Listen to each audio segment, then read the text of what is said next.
Olá! A nossa equipe ficou responsável em falar sobre o tema hipersensibilidade. Os componentes da nossa equipe são Asmi Andrade, Ana Paula Santos, Andressa Barbosa, Keiliane Venâncio, Heloísa Ramos, Letícia Crislen, Miguel Afonso, Cirrame Diniz e Vinícius Soares. E o que é a hipersensibilidade? A hipersensibilidade nada mais é do que uma alteração, uma mudança que vai ocorrer nos tecidos devido à resposta imune, só que ela acontece de maneira exacerbada, exagerada e até mesmo inapropriada. As reações da hipersensibilidade são respostas imunoprotetoras, que em alguns casos acontecem reações inflamatórias e danos teciduais. As doenças de hipersensibilidade, elas são classificadas de acordo com o mecanismo imunológico principal, que é o responsável pela lesão tecidual e as doenças. Vale ressaltar que as reações de hipersensibilidade podem ser divididas em 4 tipos: tipo 1, tipo 2, tipo 3 e tipo 4. Hipersensibilidade tipo 1, também chamada imediata ou anafilática. É chamada imediata não por acaso, já que desde os 15 a 30 minutos após a exposição ao alérgeno, o corpo começa a desencadear reações agudas. Essa reação pode envolver a pele, os olhos, nasofaringe, o tecido bronquiopulmonar e gastrointestinal e pode ir desde pequenas inconveniências até a morte. Primeiro contato. Tudo começa com a primeira exposição ao alérgeno. Ele é processado pelas células apresentadoras de antígenos e seus peptídeos são apresentados aos linfócitos T CD4.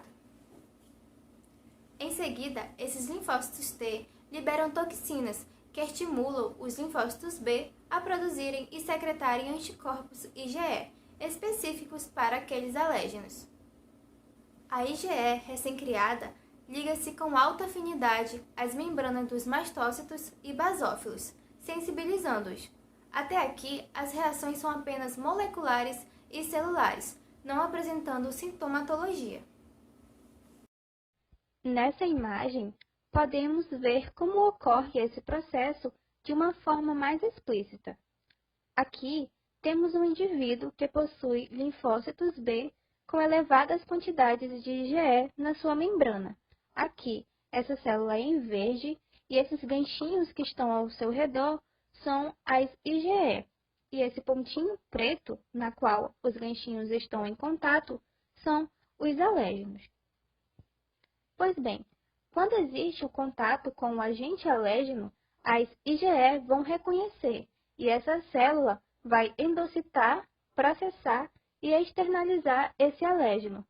Quando já está externalizado, os linfócitos T auxiliares vão reconhecer e se ligar ao TCR e formar um complexo, onde o linfócito T, que é essa célula em azul, que está em contato com a célula verde, vai secretar interleucinas 4 para o linfócito B, que dará origem às células de memória, essa célula verde aqui embaixo do lado esquerdo, e aos mastócitos, que são células secretoras de IgE, que estavam presentes na sua membrana.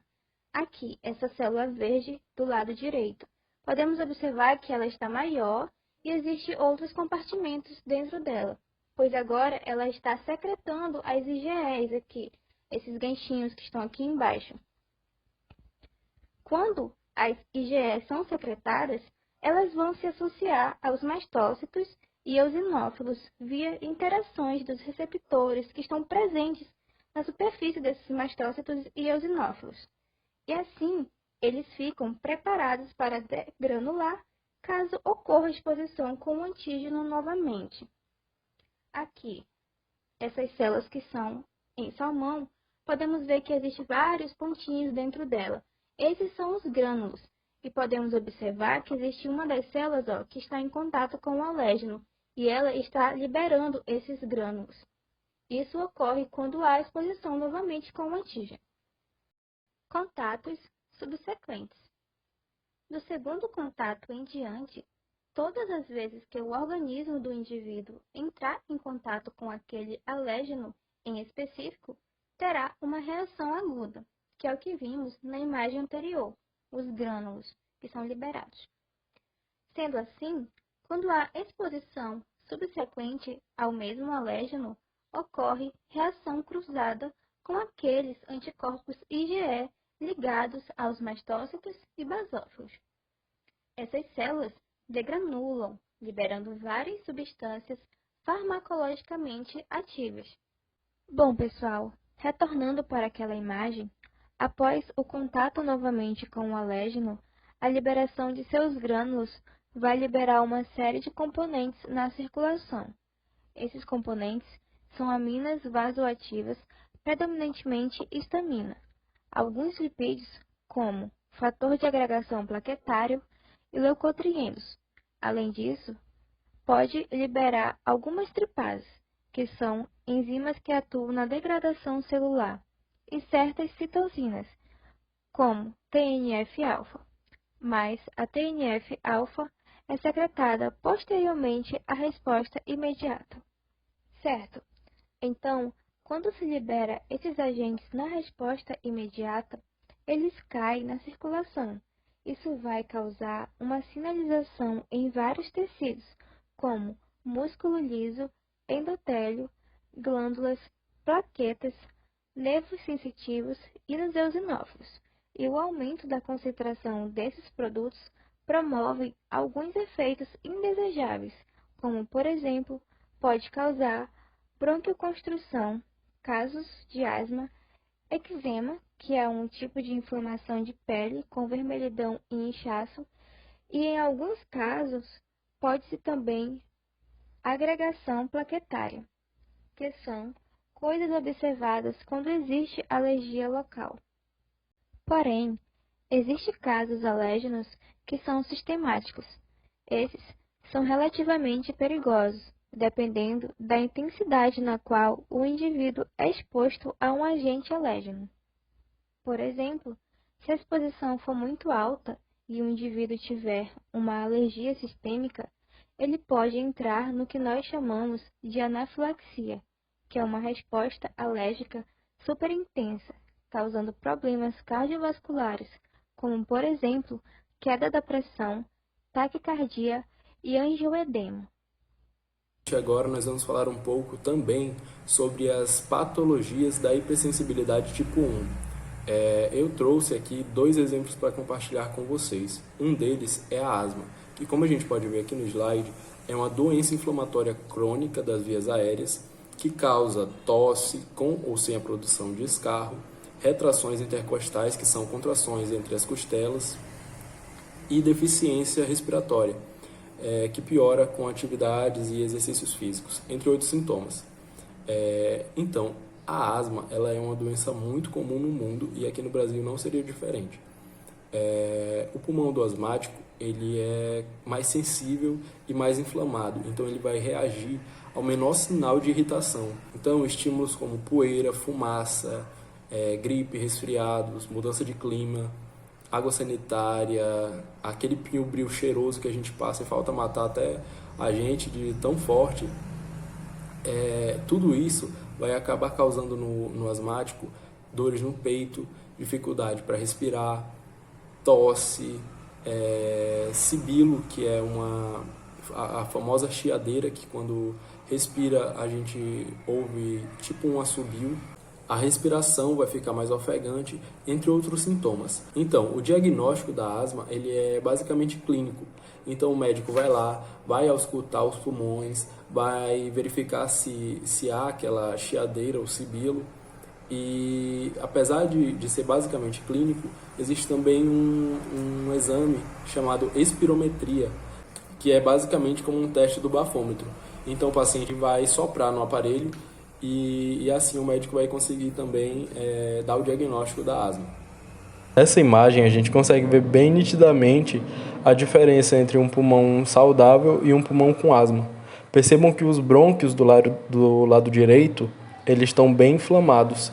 E é assim que os brônquios de uma pessoa com asma são. Eles são naturalmente inflamados e ficam piores durante as crises.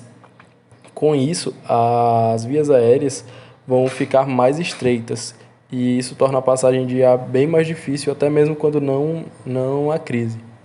Esse estreitamento vai acontecer quando o agente alérgeno, que falamos lá em cima, que são cheiros fortes, poeira, etc., quando eles entram em contato com o pulmão por meio do ar e despertam a ação das plaquetas, que, como a gente já sabe, são células de defesa do nosso organismo, que, quando são ativadas, vão liberar substâncias que têm o objetivo de destruir o agente que está causando esse problema. Só que, ao invés de resolver a inflamação causada nos brônquios, as plaquetas vão acabar fazendo com que a passagem de ar fique cada vez mais estreita. Principalmente os bronquíolos, que são terminações dos brônquios que ficam mais perto dos alvéolos, que são os saquinhos lá responsáveis pela troca gasosa. Já nessa imagem a gente vai ver melhor como é um pulmão saudável. Aqui a gente vê os pulmões, os brônquios, aqui são os alvéolos e os bronquíolos. Também temos os capilares sanguíneos. Aproximando aí, a gente vai ver como era para ser os brônquios e os bronquíolos de uma pessoa saudável. Então, ele naturalmente é assim. Só que na asma ele vai estar mais inflamado, mais estreito e pode também estar com secreções. Outro exemplo que eu trouxe é a anafilaxia. Sabe as aulas lá de fisiologia, onde se estuda os choques e entre eles a gente tem o choque anafilático? Pois é, eles são a mesma coisa. A anafilaxia é uma reação alérgica aguda e muitas vezes grave, que começa subitamente entre menos que 1 minuto e leva até umas poucas horas após a exposição de um alérgeno, ao qual a pessoa desenvolveu algum tipo de hipersensibilidade, e que, se não for tratada ou socorrida rapidamente, pode ser fatal e causa inchaço na garganta, lábios, língua, urticária, coceira localizada ou por todo o corpo, rouquidão e dificuldade de respirar. A gente consegue identificar aqui na imagem que o rosto do homem está bem vermelho e inchado. Isso são as urticárias. Percebe também que a parte mais interna da língua aí está bem inchada e também tem um nozinho ali nos tecidos da garganta. Isso tudo vai dificultar bastante o processo de respiração. Então, o que acontece na anafilaxia é que o sistema imunológico vai reagir de forma exagerada a algo que provoca reações alérgicas. Essa reação alérgica vai ser bem mais forte do que as consideradas normais. E vai ter causas simples, como qualquer alergia, como reações a medicamentos específicos, reações a alimentos como o amendoim. Tem um monte de gente também que tem alergia a camarão. E picada de animais que possuem algum tipo de veneno, como abelha ou aranha. E nisso a pessoa fica com dificuldade para respirar, fica suando muito, a pressão cai também, ela tem hipotensão, palidez, o corpo fica frio, o pulso fica mais rápido. É comum também aquele chiado ao respirar, que a gente já falou sobre na asma, que é o sibilo. A pessoa pode desmaiar também, é bem comum que aconteça, além das urticárias e angioedema, que é inchaço ao redor dos olhos. E apesar das urticárias e do inchaço nos olhos ser desesperador de se ver, o edema mais perigoso vai ser o edema de glote, que é aquele nozinho ali na garganta, em que ocorre o inchaço da região da glote e no esôfago, e isso vai impedir a passagem do ar, fazendo com que a pessoa possa entrar em hipóxia. Quando isso acontece, a pessoa deve ser atendida imediatamente pela ambulância, porque lá vão dar oxigênio por máscara e vão administrar também a adrenalina. Se o atendimento não ocorrer a tempo, como a gente já viu lá em cima, a pessoa pode ir a óbito. Eu trouxe também a nível de ilustração essa cena do filme Hit, Conselheiro Amoroso, no qual o personagem do Will Smith passa por uma situação dessa de anafilaxia após comer algum alimento que ele tinha hipersensibilidade. Eu acho que você tem alergia à comida. O quê? Ai, nossa. O que foi? Antialérgico. Onde tem antialérgico? Corredor 2. Qual é o corredor 2? Porque tem um 2 bem grande em cima. Sara, eu tô bem. Tem certeza de que é o 2? Não. Ah, é sério, não é tão grave. Antialérgico? Muito antialérgico. Muito antialérgico. Você...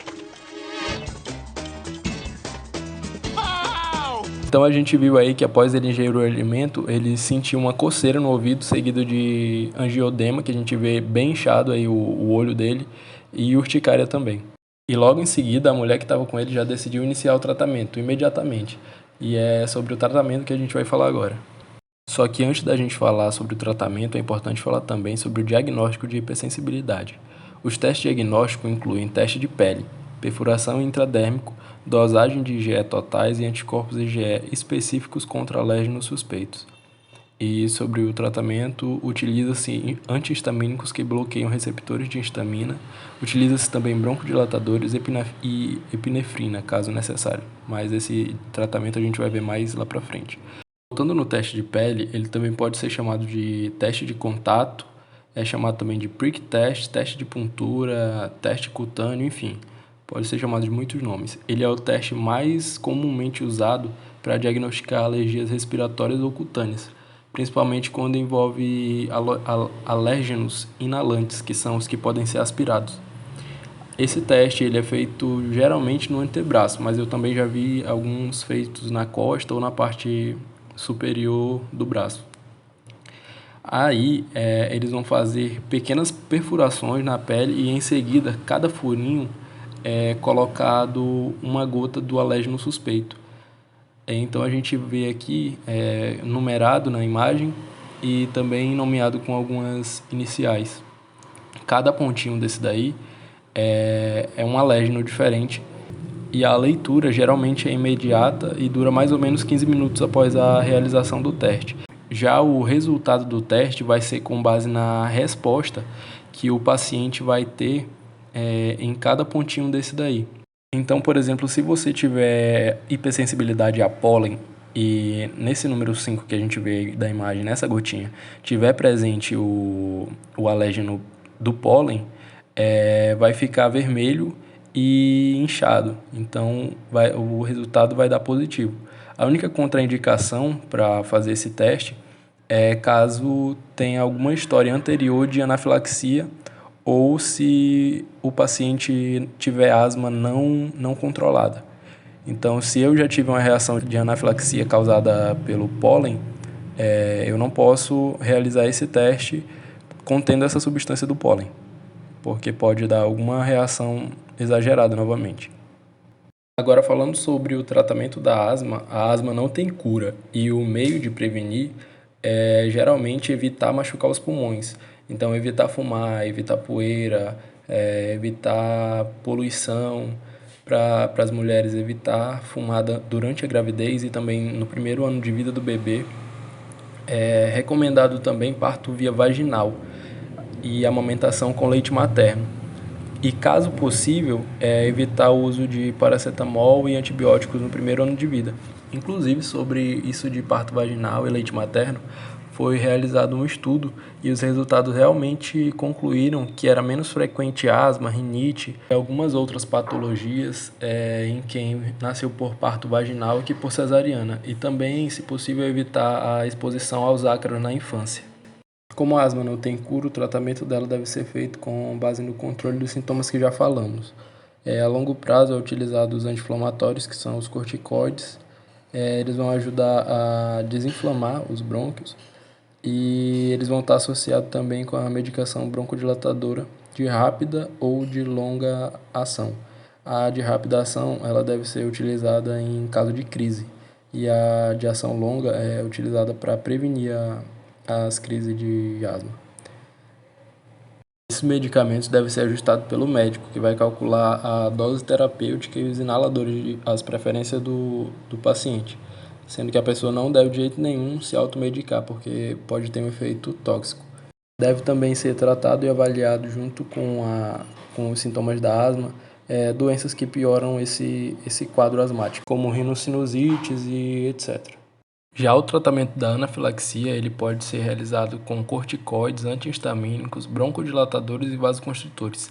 Aqui no slide está em ordem decrescente, mas a primeira linha de tratamento para anafilaxia é a utilização dos vasoconstritores, que nesse caso aí eu trouxe essa epinefrina, caneta de epinefrina, que é uma caneta de adrenalina e ela vai fazer com que haja o aumento da pressão arterial. Você lembra que um dos sintomas que eu citei foi a hipotensão. Então, a caneta de epinefrina ela vai fazer com que haja o aumento dessa pressão arterial e a vasoconstrição.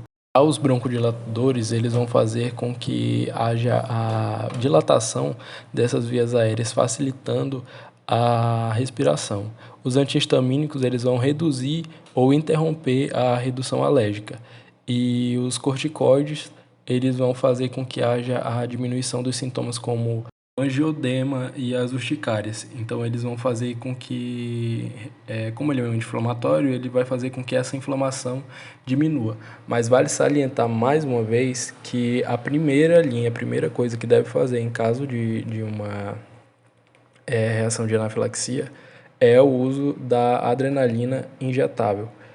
E posteriormente, só para tratamento mesmo, é utilizado esses outros medicamentos. Até porque o mecanismo de ação deles pode até retardar a administração da adrenalina e assim vai fazer com que reduza o salvamento do paciente, resultando numa ação mais lenta da adrenalina. Olá, eu irei falar um pouco sobre a hipersensibilidade tipo 2, também conhecida como citotoxicidade mediada por anticorpos.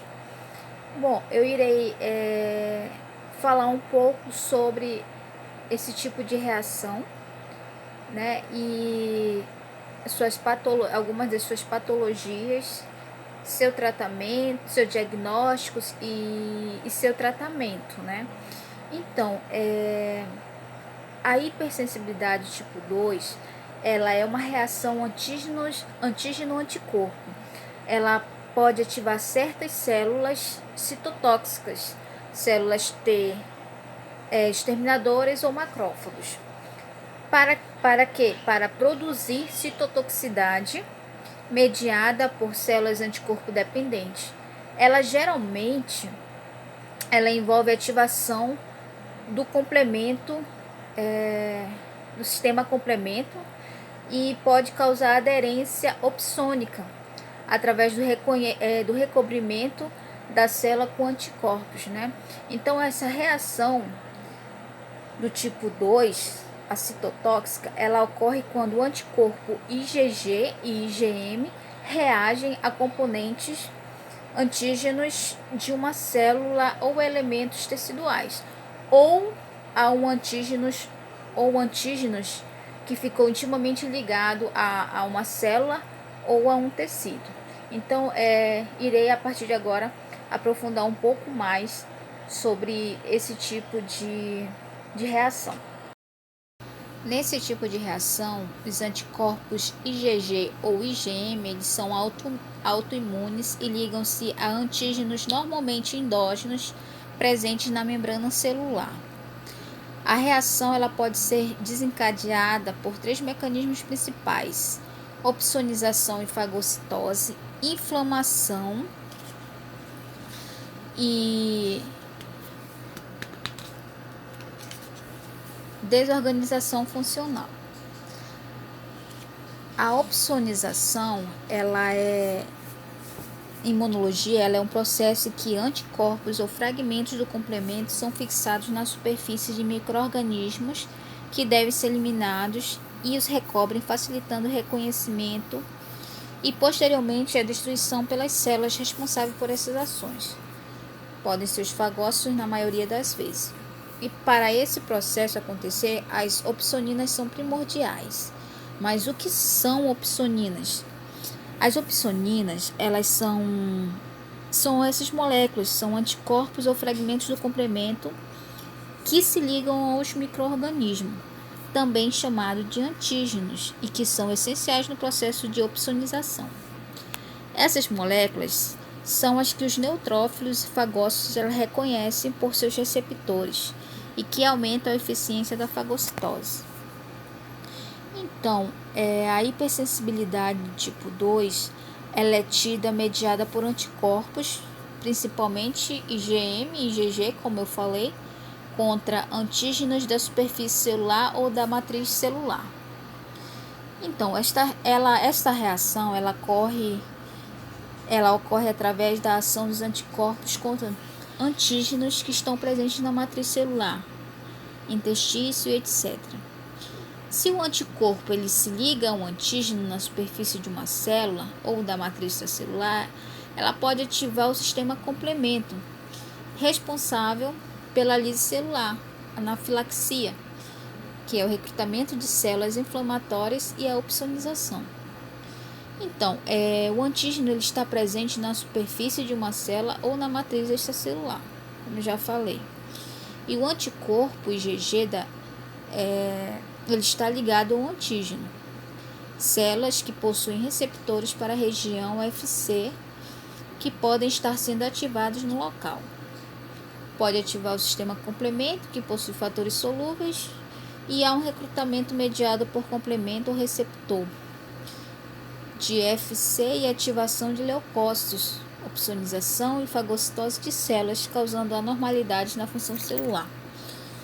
Então, na imagem que está nesse slide, dá para observar o processo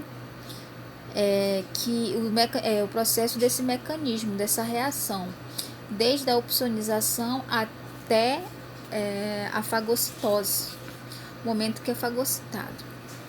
Então, como eu já falei, o sistema complemento ele é ativado por esses autoanticorpos que opsonizam células de um determinado tecido. As células alvas são fagocitadas e destruídas pelos fagócitos que possuem receptores para a porção FC da IgG e IgM. E a inflamação, que é o segundo processo desencadeador da hipersensibilidade, os antígenos eles ligados a anticorpos são depositados no tecido, ativando o sistema complemento.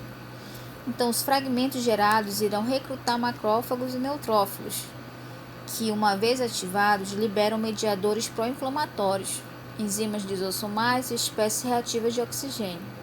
Então, o resultado é um processo inflamatório que leva à lise celular, como eu falei, o que acontece nesse tipo de reação.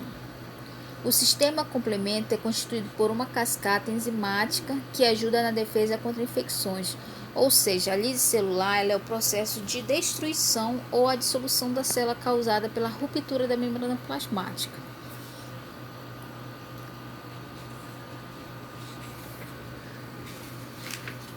E o terceiro desencadeamento é a desorganização funcional. Ou seja, os anticorpos ligam-se aos receptores normais, causando alterações na função desses receptores ou interferindo no funcionamento celular. O resultado ele pode ser desastroso, mas ainda mais se o receptor estiver envolvido na sinalização endócrina e neuromuscular. Nesse caso, pode ou não haver inflamação, como a gente pode observar na figura abaixo. Dá para se ter uma ideia de como ocorre o processo. E dando continuidade no assunto, nós vamos falar agora sobre as patologias da hipersensibilidade do tipo 2. Vai ser usado 2 exemplos. Também vamos estar tratando do assunto sobre o diagnóstico, né, como diagnosticar esta doença e também como se dá o tratamento, ok? Sobre a febre reumática, ela é uma doença, né, inflamatória que ela se desenvolve após uma infecção que é anteriormente provocada por uma bactéria, que é a bactéria Streptococcus. Ela pode afetar as articulações, a pele e até mesmo também os órgãos vitais, ok?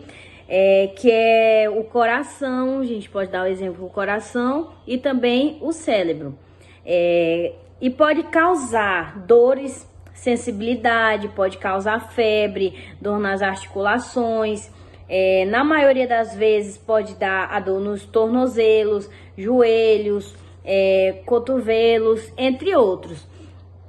E também menos frequente também a dor no pulso, nos ombros, quadris, mão, pé e etc.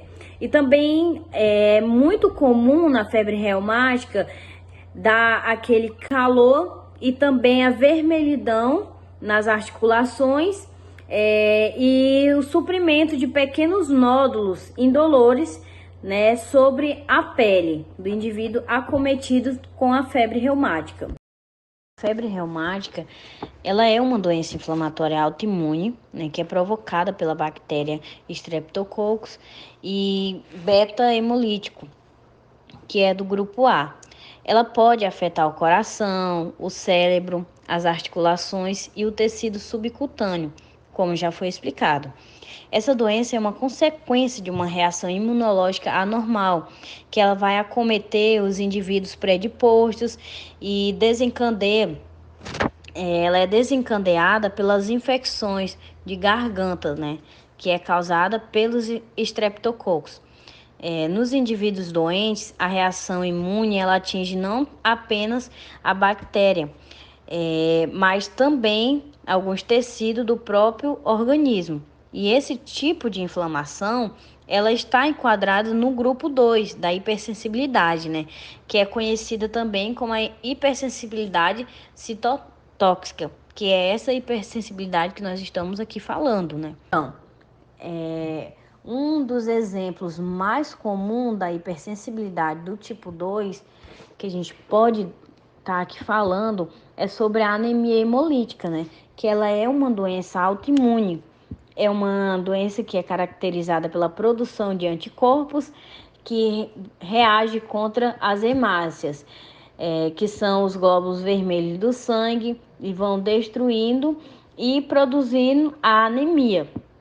E apesar de nem sempre a sua causa ser esclarecida, ela pode surgir pela desregulação do sistema imune após uma infecção e também pela presença de uma outra doença autoimune, né, que vai acarretar isso. E o uso de certos remédios e até mesmo pelo câncer. E tudo isso vai causar o quê? A fraqueza, a sensação de desmaio, a palidez, a falta de apetite, a tontura e outros. A anemia hemolítica, ela é uma doença autoimune, né? Que é da classe das hipersensibilidade, que é mediada por anticorpos.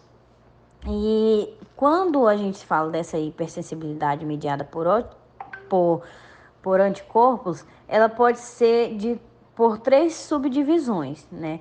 Que é o anticorpo recrutando proteínas, que é um caso, o anticorpo quando recrutam macrófagos e mastócitos, e também que é no caso da anemia hemolítica, que é quando o anticorpo ele se liga a uma proteína do nosso corpo, né? Que é quando ele recruta a proteína para a ativação do sistema complemento, né? Que vai opsonizar a célula e os fagócitos vão reconhecer essa porção específica, né? Que opsonizou a célula e vai promover a sua fagocitose, né?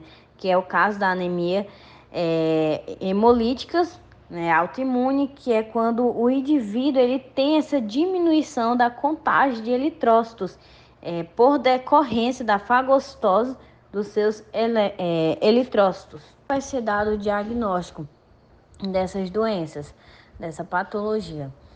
Vai ser diagnosticado pelos testes, que eles incluem a detecção de anticorpos circulantes, né, contra os tecidos que foram envolvidos, e a presença do anticorpo, né, e o complemento na lesão. No caso, vai ser detectado aí na biópsia, né? E no caso também da anemia hemolítica, o hemograma ele é capaz de identificar os anticorpos. O tratamento ele vai envolver os agentes anti-inflamatórios e imunossupressores, né? Que são medicações bastante prescritos, né, na prevenção desses tratamentos de doenças autoimunes e inflamatórias. Gente, tudo bom com vocês? Vamos dar continuidade aqui às nossas apresentações. Eu sou o acadêmico Miguel Afonso da Costa Pontes e eu fiquei responsável por falar para vocês sobre a hipersensibilidade do tipo 3. Bora acompanhar aqui no slide, gente? Eu coloquei aqui que ela pode ser mediada por imunocomplexo. Coloquei aqui também que esses imunocomplexos podem ser gerados contra antígenos próprios ou estranhos. Coloquei também duas siglas, gente, sobre AG e AC. Também coloquei que elas vão causar patologias quando em grande quantidades ou excessivas, né? De forma geral, gente, a hipersensibilidade ela é causada por uma deposição desses imunocomplexos, ou seja, de forma geral, é nada mais do que uma ligação ou uma junção mesmo do antígeno com o anticorpo, por isso que eu coloquei AG mais AC. É importante a gente lembrar também, gente, que no nosso organismo normalmente a gente tem esses imunocomplexos e que isso não gera um problema, né? O momento que gera o problema, como eu falei para vocês, é quando ele vem de maneira excessiva e eles não são removidos no nosso organismo, né? Eles acabam depositando em qualquer outro local do nosso organismo sem alguma especificidade, né? E daí que eles vão gerar esse problema, como eu falei, por isso eles geram a patologia. Gente, apesar da hipersensibilidade do tipo 2 ela ser semelhante com a do tipo 3, nós também vamos ter a presença, como eu falei, dos anticorpos, né? Porém, os anticorpos eles não atuam sozinhos, eles vão atuar juntamente para formar esse complexo com os antígenos, né? E até mesmo vão usar parte do nosso sistema complemento, né?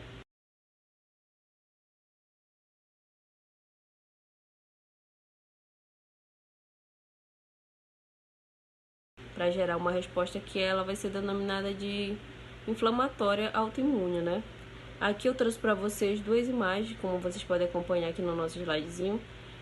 Um que vai ter um gráfico e a outra que vai mostrar a formação dos imunocomplexos, né? Onde vai desencadear a resposta autoimune, que eu vou explicar mais à frente aqui para vocês. E no caso, gente, dessa hipersensibilidade do tipo 3, né? Como eu falei para vocês, vamos ter a presença desses anticorpos, porém esses anticorpos eles vão ser associados com os antígenos, como eu falei para vocês. Onde ele vai ficar recrutando essas proteínas do sistema complemento, onde ele vai formar esse imunocomplexo, né? E esse imunocomplexo, gente, ele vai receber algumas células que ele vai desencadear o processo que eu falei para vocês, o pró-inflamatório, né? No local onde esse imunocomplexo estiver presente. Se o imunocomplexo estiver presente, por exemplo, nas nossas articulações, né? Nós vamos ter um quadro chamado pró-inflamatório nas articulações. A mesma coisa se ele estiver presente em outro tecido, como por exemplo no nosso fígado, nós vamos ter um processo inflamatório no fígado. A mesma coisa se ele estiver na pele, nós vamos ter um quadro inflamatório na pele. A inflamação ela é mediada por esses imunocomplexos, que sempre vai depender do local onde esses imunocomplexos vai ser depositado, no caso, né?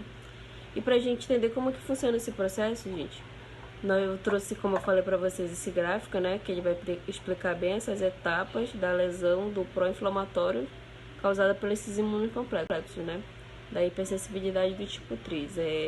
O que vamos ter nesse gráfico, gente, é basicamente o que vai conter nele é o antígeno, né, e a formação que esses imunocomplexos acontecem.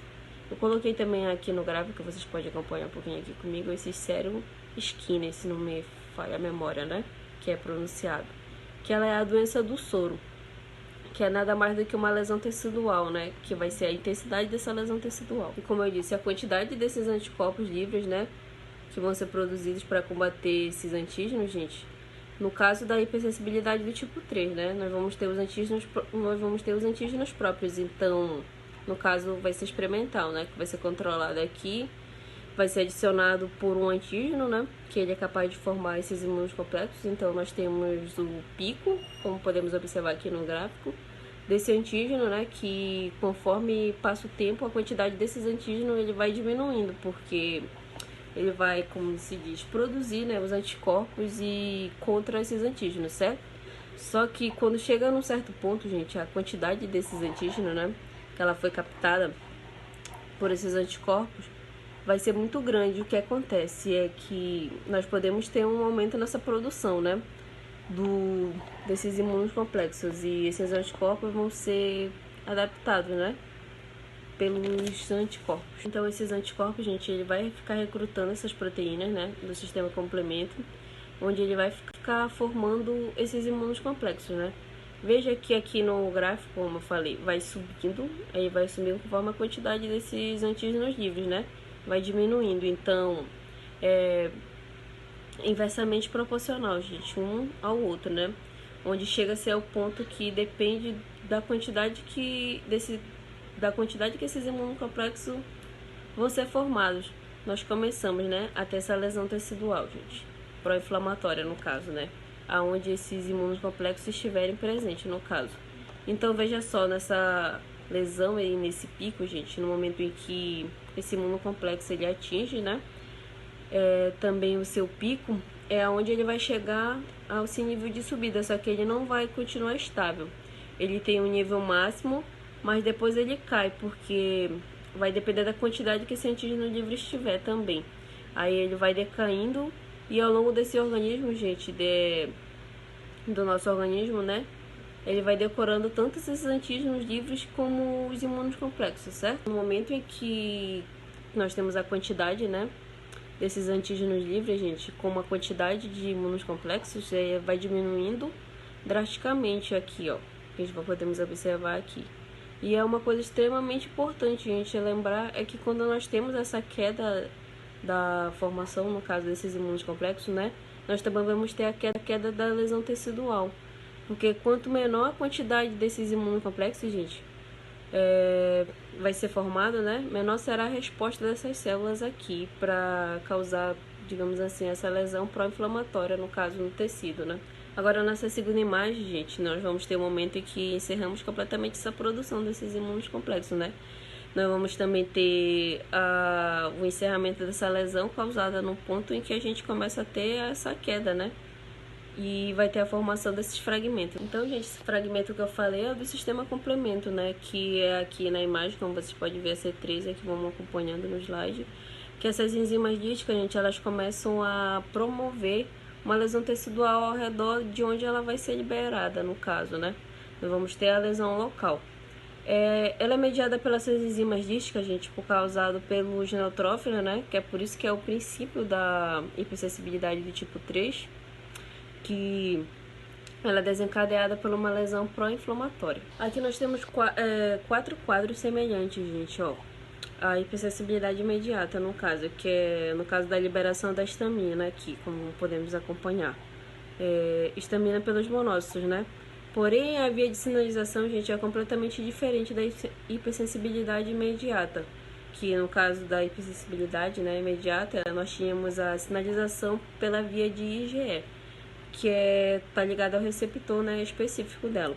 Aqui nós vamos ter a ativação dos monócitos mediado por segmentos do sistema complemento, gente. Lembrando que esses antígenos, né, eles são solúveis, né? Então, gente, só para deixar claro aqui, tá?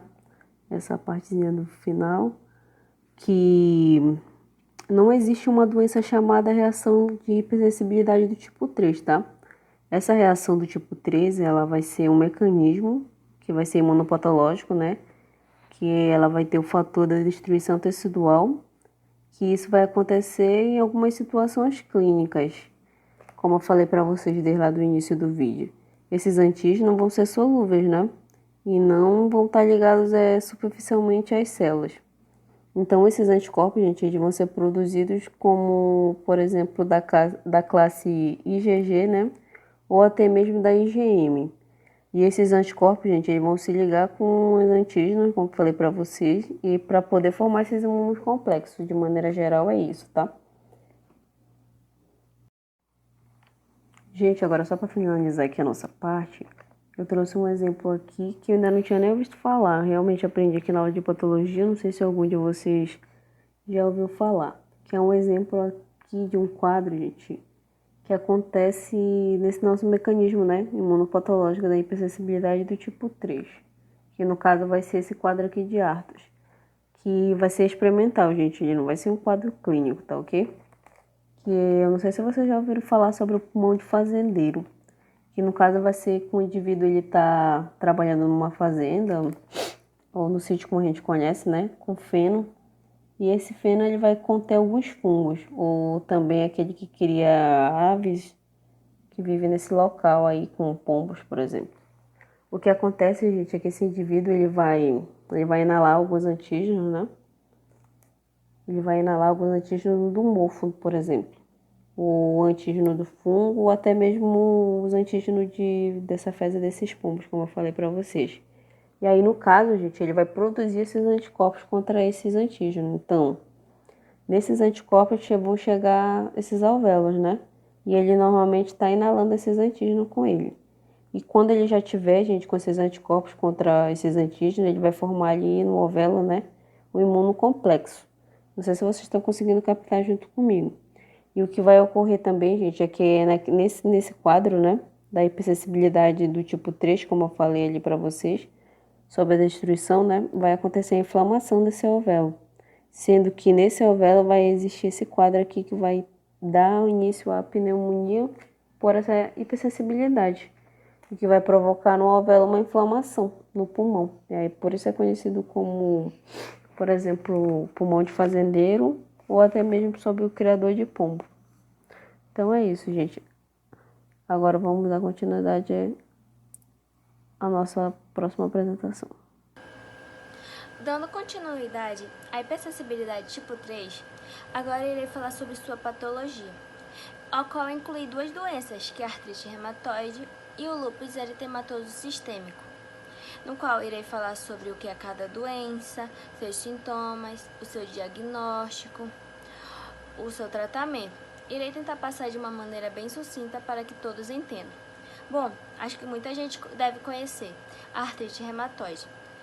Ela é uma doença inflamatória crônica autoimune que afeta as membranas sinoviais, que é uma fina camada do tecido conjuntivo, de múltiplas articulações. Afeta principalmente as mãos, os punhos, o joelho, o cotovelo, o tornozelo, os pés e até mesmo a coluna cervical, e alguns órgãos internos, como o pulmão, o coração e o rim, dos indivíduos geneticamente predispostos. A sua progressão está associada ao quadro de deformidade e alteração das articulações, e isso pode comprometer até o seu movimento.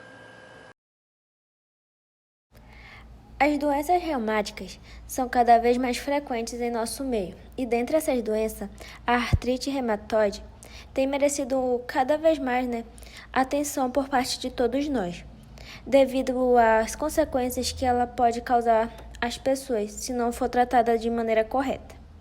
Agora eu irei explicar um pouco mais sobre a artrite reumatoide, tentando assim esclarecer sua causa e também seu diagnóstico, sintomas e os avanços no tratamento, que tem permitido uma qualidade de vida melhor nas pessoas, nos pacientes em si.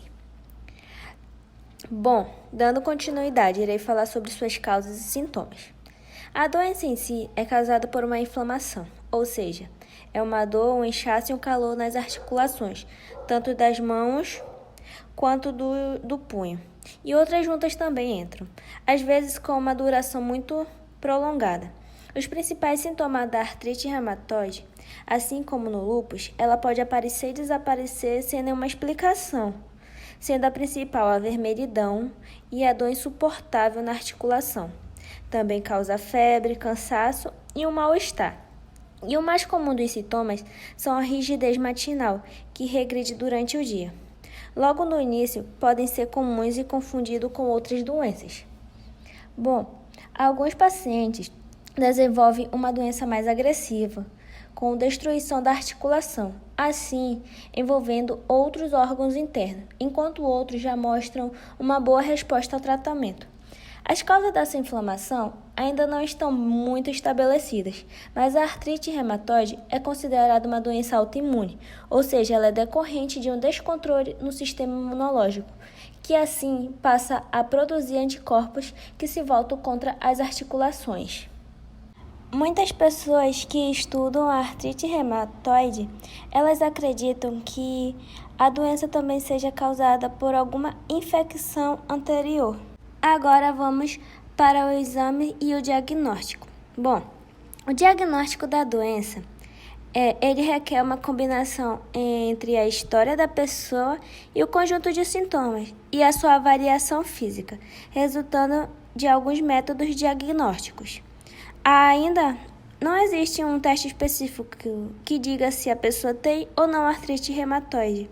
Mas, contudo, existem alguns recursos que ajudam a buscar indicações que, no caso, comprovem a suspeita, como, por exemplo, exames de sangue, que eles pesquisam a presença de anticorpos muito frequentes na pessoa portadora desse tipo de artrite, como o fator reumatoide. e alguns testes laboratoriais que investigam a existência de processos inflamatórios no organismo. Alguns métodos de imagem, né, por exemplo, a radiografia, que é muito usada hoje em dia, e também a ressonância magnética, podem demonstrar algumas alterações nas articulações, mas isso geralmente só na fase mais aguda da doença. Bom, o doente deve ser avaliado por um médico que entenda, que tenha experiência e conhecimento para conseguir diagnosticar e tratar a pessoa adequadamente. Uma curiosidade. Um mito que cerca muito a artrite reumatoide é o fato dela ser considerada uma doença que é exclusivamente dos idosos, né? Mas no caso não é verdade. Ela pode afetar qualquer idade, pode afetar crianças, pessoas mais jovens e até mesmo os idosos. Como eu disse, qualquer pessoa pode desenvolver artrite reumatoide, né? Mas existem alguns grupos que têm maior chance. Por exemplo, pessoas que têm pessoas na família com artrite reumatoide. Tem mais chance da pessoa obter, ou seja, o histórico familiar prevalece. Depois dessa pequena curiosidade, então agora vamos continuar falando sobre o seu tratamento e sua prevenção. Bom, assim como muitas doenças crônicas, a artrite reumatoide, ela não tem cura, mas ela pode ser controlada por toda a vida. Mas quanto mais cedo ela for diagnosticada e iniciado o tratamento, melhor será seu prognóstico. Bom, o tratamento requer uma abordagem profissional especializada e inclui medicamentos, medidas fisioterapêuticas, apoio psicológico e, em casos mais necessários, uma cirurgia. O tratamento farmacológico, ou seja, o uso de medicamentos, ele procura diminuir as dores, reduzir a inflamação, assim, evitar ou diminuir danos nas articulações, tentando melhorar a qualidade de vida da pessoa com essa doença. São utilizados tanto medicamentos que ajudam a aliviar os sintomas, como medicamentos anti-inflamatórios e corticoides, quanto fármacos que modificam o curso da doença. Bom, existem atualmente novos medicamentos que atuam contra substâncias específicas do processo inflamatório e diversos estudos em andamento com resultados muito promissores. A fisioterapia também é importante para a manutenção e a recuperação da mobilidade articular, fortalecendo a musculação e adaptando a articulação, acometida para realizar novas atividades diárias. Como as causas da artrite reumatoide ainda não são conhecidas, não há nada que possa ser feito para evitar o aparecimento da doença. De qualquer forma, fica claro que a manutenção da articulação e dos músculos saudável por meio de prática regular de exercícios, bem orientada, pode servir como um fator protetor para essa doença, como uma melhor qualidade de vida. Além de tudo isso que eu falei, também é muito importante adotar uma dieta rica em alimentos anti-inflamatórios, fazer alongamentos durante o dia, aplicar bolsas de água quente sobre a articulação, praticar exercícios leves e moderados no período fora da crise, como, por exemplo, a hidroginástica, pilates. E a fisioterapia, como eu falei, que é muito importante para o tratamento da artrite reumatoide. E, por exemplo, inclui o uso de aparelhos, bolsas quentes, exercícios, técnicas de mobilização articular e o fortalecimento. Contudo, sempre procure uma orientação médica, caso sinta os sintomas. Agora eu irei falar um pouco sobre o percentual da artrite reumatoide. Um estudo realizado por pesquisadores da Universidade de Toronto, no Canadá, concluiu que as pessoas com artrite reumatoide morrem mais cedo do que a população saudável. Porém, em vez de gerar preocupação, o intuito é alertar médicos e pacientes sobre a importância do diagnóstico precoce e a necessidade de cuidado mais complexo com quem tem a doença. O estudo canadense comparou 87 mil pessoas diagnosticadas com a doença com 340 mil indivíduos da população saudável ao longo de 13 anos. No período, 14% da população com artrite reumatoide morreram, enquanto a mortalidade dos saudáveis foi apenas de 9%. As causas de morte entre todos os participantes do estudo foram parecidas, como problemas cardiovasculares, respiratórios e o câncer. Porém, aqueles com artrite reumatoide perdiam aproximadamente o dobro de anos de vida do que os que não tinham a doença, antes dos 75 anos. Devido à inflamação, o paciente tem maior probabilidade de ter aumento do colesterol e de triglicerídeos, aumento da pressão por uso de anti-inflamatórios e diabetes devido ao corticoide. Uma curiosidade: vocês sabiam que 79 milhões de pessoas no mundo têm artrite reumatoide? Ou seja, é um percentual bem alto? Bom, caso você sinta os sintomas, procure um tratamento médico, mas além disso, uma boa alimentação também é importantíssimo para manter os sinais e sintomas da artrite reumatoide sob controle. Bom, uma boa alimentação com frutas vermelhas, abacate, comer verduras, verde escuro também é bom, como brócolis, espinafre, couve e também azeite de oliva. E também temos alimentos que pioram a artrite reumatoide, como sal e açúcar, o consumo de gordura saturada e o também consumo de bebidas alcoólicas. O exagero no consumo pode prejudicar a recuperação, principalmente em quem faz o tratamento com medicamentos. Agora, eu irei dar continuidade. Falarei sobre a segunda patologia, que é o lúpus eritematoso sistêmico. Bom, é uma doença autoimune muito conhecida. Uma curiosidade, ela recentemente virou assunto na mídia, por conta da cantora Selena Gomez. A jovem que é portadora da doença e faz tratamento, precisou se submeter a um implante de rim, o que assustou muita gente. Mas vocês devem estar se perguntando, mas afinal, o que é o lúpus? O que significa exatamente receber esse diagnóstico? É isso que você vai descobrir agora. Bom, de uma forma mais complexa, o que é o lúpus? O lúpus eritematoso sistêmico, com a sigla LES, é uma doença autoimune sistêmica, caracterizada pela produção de anticorpos e formação e deposição de seu imunocomplexo, causando uma inflamação em diversos órgãos e também em danos teciduais. Seu surgimento ainda não é muito conhecido, mas porém, sabe-se a importante participação de fatores como hormonais, ambientais, genéticos e imunológicos para o surgimento da doença. Importante, dentre as mais de 80 doenças autoimunes conhecidas atualmente, o lúpus é uma das mais graves e importantes, né? Por isso, assim que surgirem os primeiros sintomas, procure logo um atendimento médico especializado imediatamente. Dando continuidade, agora irei falar sobre os sinais e sintomas. Sinais: eritema malar. Vocês devem estar se perguntando, o que é isso? É um sinal em formato de borboleta no rosto, uma vermelhidão, uma pequena vermelhidão que fica no rosto em formato de borboleta. É úlceras orais, fenômeno de Raynaud e eritema palmar. Os sintomas são artrite, vasculite, nefrite, convulsões, e os sintomas dependem basicamente do órgão afetado. Os mais frequentes são febre, mancha na pele, vermelhidão no nariz, feridinhas decorrentes na boca ou no nariz, dores articulares, fadiga, falta de ar, dor de cabeça e convulsões. E os portadores de lúpus eritematoso sistêmico também podem ter uma grande dificuldade para engravidar e não podem levar assim a gestação adiante. Para isso, os pacientes necessitam programar a gestação para momentos em que haja um bom controle da doença e que estejam utilizando apenas medicações seguras para o feto. Assim, um bom planejamento e o melhor momento para engravidar é fundamental para que a gestação seja segura e de sucesso.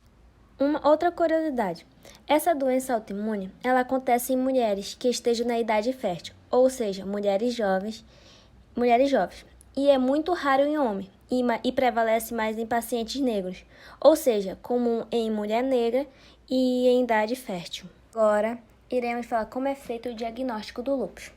Deve estar se perguntando. O diagnóstico do lúpus não é tão simples, porque os sintomas podem variar muito de pessoa para pessoa, e muda com o passar do tempo, o que muitas vezes confunde com sinais e sintomas de outras doenças.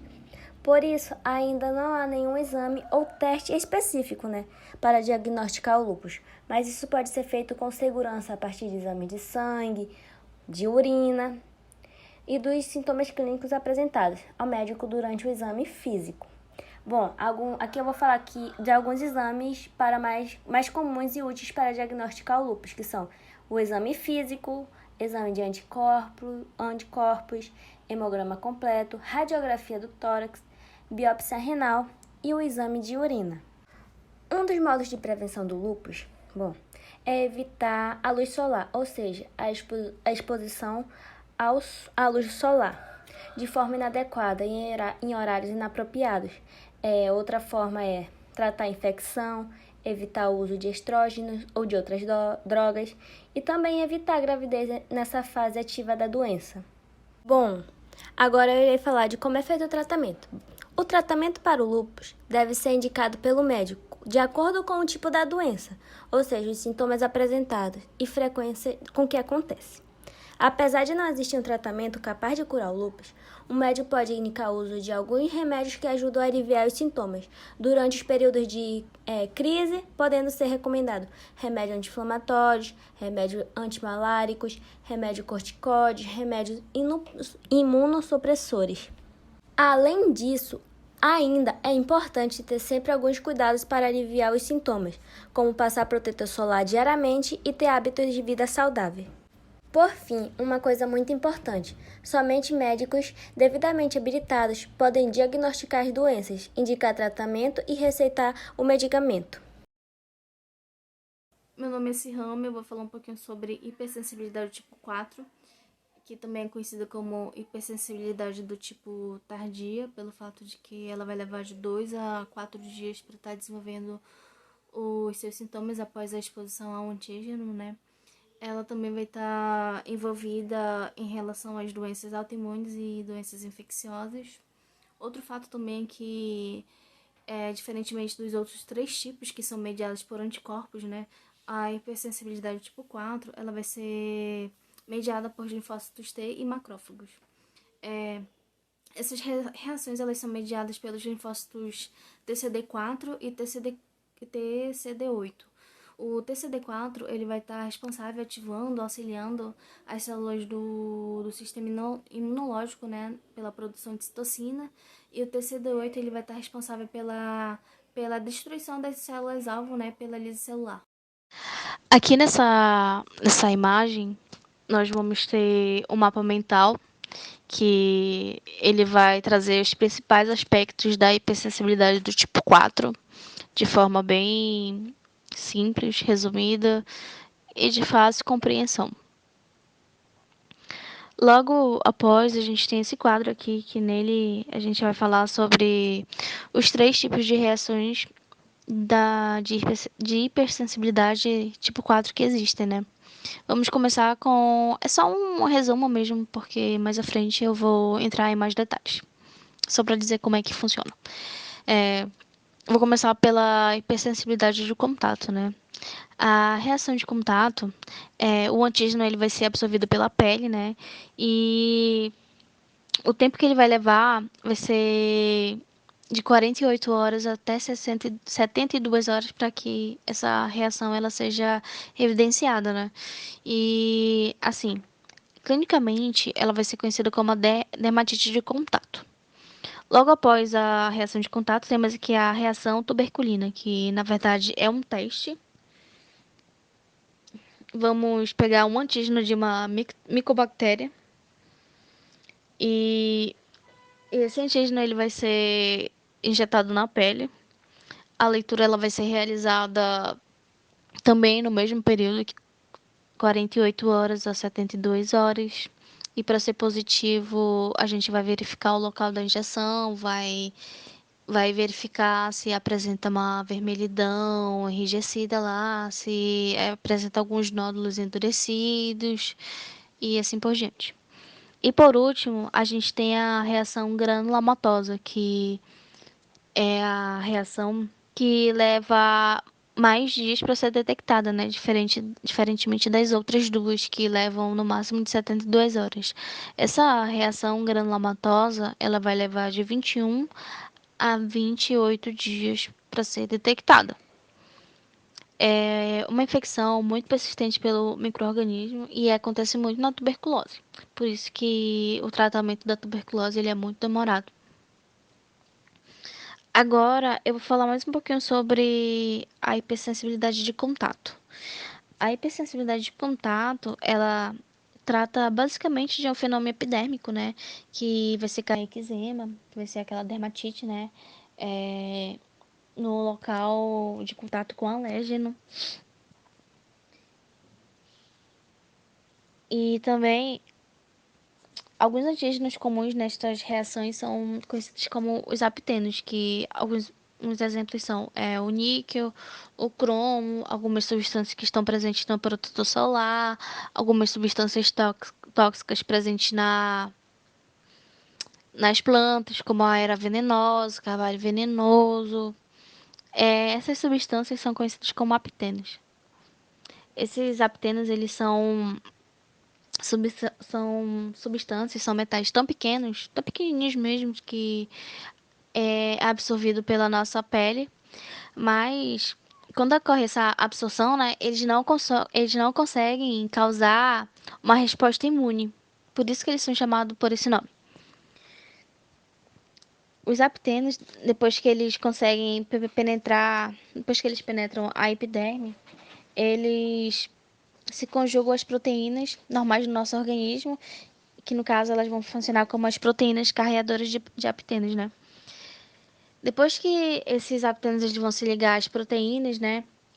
Essas moléculas carreadoras, aí vai ocorrer o processamento dessas proteínas carreadoras pelas células de Langerhans, que elas são conhecidas como células apresentadoras de antígeno, e elas são as principais células apresentadoras de antígenos que temos na nossa pele, em relação de contato, né? E na hipersensibilidade de contato, nós vamos ter duas fases muito importantes, que a primeira fase ela é conhecida como a fase de sensibilização, que vai ser o primeiro contato com esse apteno, né? Ele vai se ligar à proteína da pele, que vai ser a célula dendrítica, né? Que ela vai endocitar ele. Depois de endocitar, vai cair no tecido conjuntivo. Depois do tecido conjuntivo, ela vai pro linfonodo. Depois, quando chegar lá no linfonodo, ela vai procurar o linfócito T auxiliar, que já é específico para esse antígeno, né? Aí, resumindo aqui, essa primeira fase, essa fase de sensibilização, como é conhecida, né? Eu tenho que ter uma sensibilização prévia das células T para que a gente possa criar uma memória imunológica contra esse antígeno.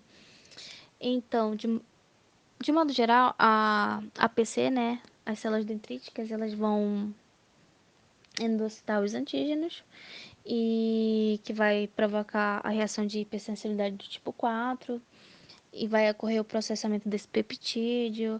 Aí vai mostrar para os linfócitos T auxiliares. Esses linfócitos T auxiliares eles vão formar os linfócitos T de memória, que são os linfócitos específicos para os antígenos, né?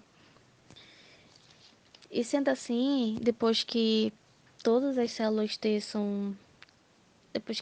T elas são sensibilizadas, vai ocorrer a expansão clonal para que essas células elas fiquem como uma memória imunológica.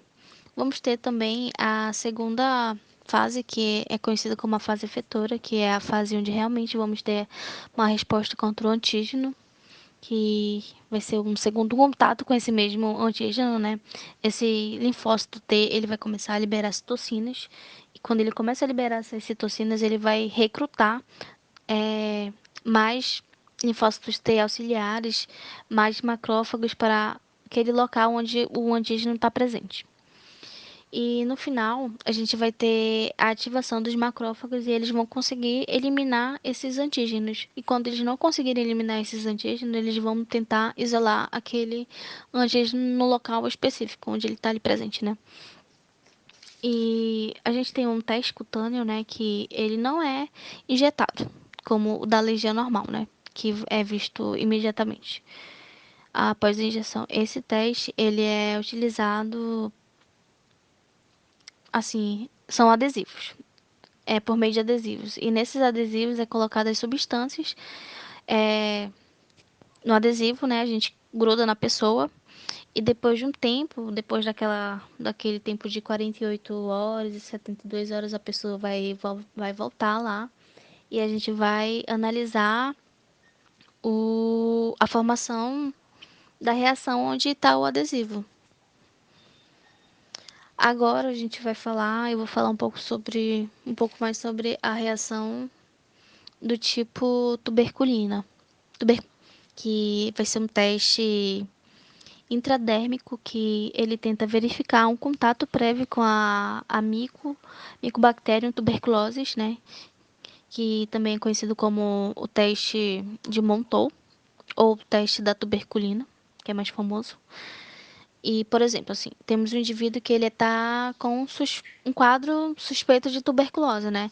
Vamos injetar nele na pele dele esses antígenos. Aí ele vai para casa, aí após aquele mesmo horário, né, a questão do horário, do tempo, de 48 a 72 horas, ele vai voltar para fazer uma leitura relacionada ao local da injeção do antígeno, onde foi aplicado, né. Após o tempo, né, é verificado se ocorreu a formação de algum nódulo endurecido, se teve a vermelhidão enrijecida lá. E para ser positivo, não basta apenas ter a vermelhidão e o nódulo. O nódulo ele tem que ser maior ou igual a 5 milímetros. E como é que essa reação ela acontece? O antígeno ele é injetado na pele e provavelmente os macrófagos, os APCs, né, eles vão fagocitar esses antígenos que são proteicos e vão processar e vão apresentar os linfócitos T auxiliares. E aos poucos esses linfócitos T auxiliares eles vão chegando na pele e reconhecendo esse antígeno. Aí eles vão começar a liberar citocinas, que eles vão acabar atraindo mais linfócitos T, mais macrófagos, e vai acontecendo um acúmulo de células, né? E clinicamente vai ocorrer a formação daquele nódulo endurecido. E é interessante também falar sobre esse teste porque da tuberculose, né? Montou, porque aqui no Brasil ele não é utilizado, né? Porque quando a gente nasce, a gente é vacinado com a BCG. E quando a pessoa faz o teste de Montou, ele pode dar positivo, porque por mais que a pessoa não tenha naquele momento infecção, ela pode dar positivo por causa da vacina da BCG que ele toma quando ele é bebezinho. Para fazer o diagnóstico aqui no Brasil é por meio do escarro, em relação à tuberculose. E por último, vou falar um pouquinho sobre a hipersensibilidade granulomatosa, que ela está relacionada com doenças granulosas, como a tuberculose, a hanseníase, a sífilis e entre outros. Falar um pouquinho sobre a tuberculose, que quando a pessoa está infectada pelo bacilo da tuberculose, né? Normalmente esse bacilo ele vai estar dentro do macrófago. E ela é uma bactéria, esse bacilo vai ser muito difícil de ser eliminado, porque é uma bactéria que a parede dela, ela é rica em gordura, então o macrófago ele não sabe eliminar. E por causa disso, ele vai começar a sofrer algumas modificações que vai ser induzidas pelos linfócitos auxiliares. E esses macrófagos eles vão sofrer algumas transformações morfológicas que vão formar algumas células epitelioides e também podem formar células gigantes multinucleadas. E depois disso, aí com o tempo, esse granuloma, depois de tudo isso, a formação do granuloma, né? Esse granuloma ele vai calcificando e a bactéria finalmente vai ser morta. Então, nós vamos ter aqui, no final, vamos ter patógenos com estímulo crônicos, né? Que vão estimular a formação de granulomas. Quando a resposta for protetora, nós vamos conseguir limitar essa infecção. Aí, quando a resposta não for protetora, vai existir uma lesão tecidual, por exemplo, como a necrose. Durante a minha pesquisa do trabalho, eu achei um artigo super interessante, né, que o tema dele fala sobre a sensibilidade ao látex e a dosagem de anticorpos específicos em profissionais da área da saúde, né? E esse trabalho, o principal objetivo dele foi verificar a ocorrência da reação de sensibilidade ao látex e realizar a dosagem de anticorpos anti-látex em profissionais do curso da área da saúde da Universidade Federal do Espírito Santo, né? E esses cursos da área da saúde foram os cursos de odontologia, né? Medicina e enfermagem. A amostra deles foi de 295 profissionais da área da saúde, né? E ele fala sobre a sensibilidade ao látex, que ele traz esse problema, né? Que é um problema emergente de saúde, porque ele vai induzir as limitações do trabalho dos profissionais da área da saúde. Como? Porque, assim, ele vai ter vai dificultar o uso dos equipamentos de proteção, como as luvas cirúrgicas e as de procedimentos normais, né, que são aquelas de proteção, no caso, confeccionados com material, que no caso é o látex, né. E eles falam que esses profissionais eles são considerados como um grupo de risco devido à exposição intensa às proteínas do látex. Aí ele frisa de novo, né, que os profissionais da área da saúde, principalmente, né, medicina, enfermagem, nutrição, os técnicos, né, todo mundo que fazem parte desse grupo. Aí ele fala que as manifestações, elas são adversas, né? E aqui ele diz, ele chega num ponto que eu quero falar aqui, que é sobre a hipersensibilidade do tipo 4, que ele fala que como ela vai envolver diretamente o sistema imune, né? Ele fala que entre todas as reações imunológicas às luvas, 84% são do tipo 4, porque normalmente são produzidas por resposta a alguns aditivos químicos utilizados na produção das luvas e não pela sensibilização às proteínas, né? Esses aditivos eles incluem principalmente os aceleradores químicos que eu falei, né, anteriormente, que são os aptenos, que os aptenos eles fazem parte, né, desse aí por causa das substâncias que contém na borracha. E ele fala também que a pele ela vai desenvolver um eritema urticariforme, né, que geralmente é de 72 horas após o contato inicial e pode evoluir para dermatite bolhosa. E ele fala também que não existem repercussões sistêmicas, né?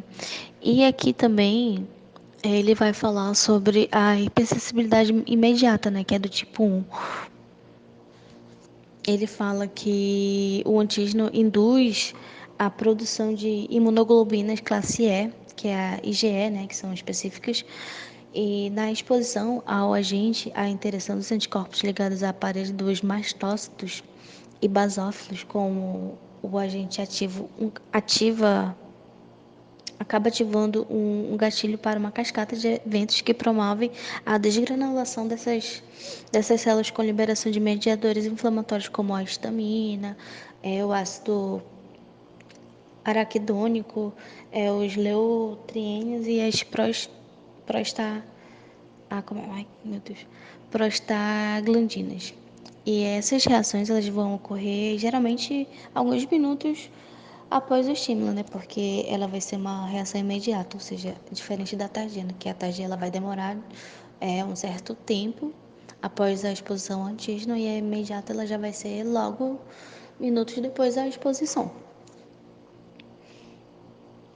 Ele também fala que os sintomas eles vão se desenvolver com intensidade e gravidade variadas, né? Manifestando-se desde eritemas, conjuntivite, edema de via aérea, broncoespasmo e até choque, colapso circulatório e parada cardíaca. Olá, pessoal! Continuando aí na hipersensibilidade tipo 4, vou falar agora da patologia. Incluí aí duas doenças, né, que aliás uma é bastante conhecida, que é a diabetes mellitus tipo 1 e também a esclerose múltipla. Então vou começar com a diabetes. Ele é um assunto bastante extenso, então resolvi aí separar em algumas partes. Então basicamente eu vou falar um pouco de tudo, né, das duas doenças. Então vamos começar com a diabetes. O que é? Então vemos aí que as células pancreáticas destruídas, elas não conseguem produzir insulina. Então, a diabetes tipo 1, ela é uma patologia relacionada à falta de produção, né, de insulina pelo organismo ou à produção insuficiente. Então, ela é uma doença também chamada de diabetes juvenil. É uma doença crônica, né, que surge aí quando o pâncreas está doente e produz pouca ou nenhuma insulina. Então vamos agora falar um pouco deste hormônio que é a insulina. Então a insulina ela vai agir aí permitindo a entrada de glicose, né, que é o açúcar, para dentro das células, onde elas são utilizadas como combustível para gerar energia para o corpo. Então, sem a insulina, a glicose ela não vai conseguir entrar nas células e vai acabar o quê? Ficando acumulada no sangue, levando aí um quadro que é chamado de hiperglicemia. Então, a hiperglicemia ela é extremamente maléfica ao organismo. Ela provoca aí, ao longo prazo, lesões de vários tecidos e órgãos. Então, apesar de ser mais comum em crianças e adolescentes, a diabetes tipo 1 ela também pode surgir em adultos. Então, vamos ver agora o percentual. Segundo a Sociedade Brasileira de Diabetes, a doença atinge aí cerca de 6,9% da população brasileira, o que corresponde aí a aproximadamente 13 milhões de casos. E o que mais assusta é que esse número ele só tende a aumentar. Agora vamos falar das causas e fatores de risco, né, da diabetes mellitus tipo 1. Então, na maioria dos casos, a diabetes tipo 1 é uma doença de origem autoimune. Ou seja, os anticorpos do próprio paciente vai atacar e destruir parte do pâncreas, especificamente as células produtoras de insulina. Então, o processo autoimune de destruição das células beta do pâncreas, ele ocorre em indivíduos geneticamente suscetíveis e é provavelmente desencadeado por um ou mais agentes ambientais, como alguns tipos de vírus, né, como já vimos. Então, esse processo de destruição, ele é lento, né? Demora vários meses e alguns anos até que ocorra aí um dano celular suficiente para que a produção de insulina torne-se escassa. Então, é bom ressaltar aqui também que existem 2 picos da incidência do diabetes. Então, o primeiro, ele ocorre lá entre os 4 e 7 anos, e o segundo, entre os 10 e 14 anos. Então, portanto, né, em resumo aí, o paciente ele já nasce com as alterações genéticas que vai favorecer aí o surgimento da diabetes tipo 1. Desenvolve aí os altos anticorpos nos primeiros anos de vida, só vai apresentar a doença mesmo lá pro meio, para o final da infância. Agora, uma pergunta, que acredito que estão se perguntando, né? Diabetes tipo 1 é hereditário? Então, a história familiar ele é muito relevante, mas não é estritamente necessária. Então, o risco de uma criança desenvolver diabetes tipo 1 é de... Então, vamos ver aqui nesta imagem, né, os dados na imagem. Vemos aí 0,4% se não houver história familiar, 1 a 4% se a mãe for diabética tipo 1, 3 a 8% se o pai for diabético tipo 1, 2 a 6% se um dos irmãos tiver, né, a diabetes mellitus tipo 1, 30% se ambos, os dois, os pais, tiverem a doença. Então, 30% também se o irmão gêmeo univitelino, idêntico, né, tiver a doença. Então, vimos aí os dados na imagem. Agora, vamos falar dos sintomas. Os sintomas do diabetes tipo 1, eles costumam ser provocados pela hiperglicemia, como já falamos.